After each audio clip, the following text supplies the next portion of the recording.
Breaking news আজকে জাতীয় সংবাদপত্রের শীর্ষ সংবাদে আমন্ত্রণ জানাচ্ছি।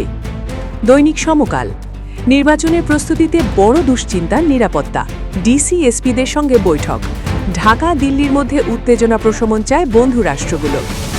দৈনিক আমার দেশ, বাংলাদেশ মিশন ঘিরে হিন্দু জঙ্গিদের তাণ্ডব, ঢাকা দিল্লি চরম উত্তেজনা, জামায়াতকে হাতে রেখেই বিএনপির সঙ্গে আলোচনায় এনসিপি। দৈনিক প্রথম আলো, ভোটের সংখ্যা বাড়াচ্ছে অবৈধ অস্ত্র ও গুজব, মাঠ প্রশাসনের সঙ্গে ইসির সভা, শরিকদের সঙ্গে নির্বাচনী হিসাব চূড়ান্তের পথে বিএনপি।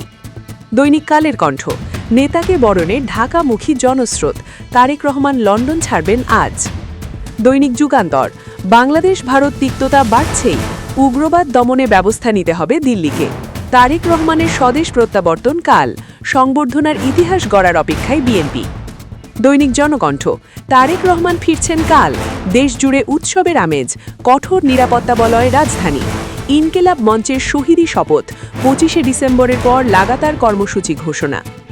দৈনিক ইত্তেফাক, বাংলাদেশ ভারত সম্পর্কে টানাপোড়েন বাড়ছেই, শতাধিক আসনে বিএনপির পথের কাটা বিদ্রোহী প্রার্থী। দৈনিক ইনকিলাব, নির্বাচনের আগে ভারত বাংলাদেশ উত্তেজনা, নেপথ্যের মাস্টারমাইন্ড কারা। দৈনিক মানবজমিন, বাংলাদেশ ভারত উত্তেজনা, দিল্লিতে বিক্ষোভ সংঘর্ষ, কলকাতা ও মুম্বাই মিশন ঘেরাও, তারেক রহমানকে বরণে ঢাকামুখী স্রোত। দৈনিক আমাদের সময়, বাংলাদেশ মিশনের সামনে বিক্ষোভ ও হামলা, ঢাকায় হাইকমিশনারকে তলব, অপেক্ষায় দেশ, প্রস্তুত ঢাকা, 17 বছর পর তারেক রহমানের প্রত্যাবর্তন। দৈনিক নয়া দিগন্ত, কলকাতা উপদূতাবাস প্রাঙ্গণে সংঘর্ষ, দিল্লি ও শিলিগুড়ি সহ বিভিন্ন শহরে হিন্দুত্ববাদীদের সহিংসতা, মিশনের নিরাপত্তা নিয়ে উদ্বেগ।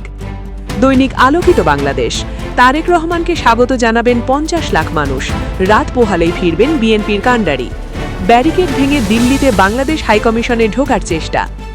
দৈনিক কালবেলা, শিক্ষায় বদলির চাঁদ রাত ছিল 11 ডিসেম্বর, এক রাতেই বদলি করা হয় 475 জনকে, দিল্লি ও কলকাতা হাইকমিশনের সামনে ফের বিক্ষোভ। এই ছিল আজকের জাতীয় দৈনিকের শীর্ষ সংবাদ। সাথেই থাকুন জামান মিডিয়ায়। ধন্যবাদ।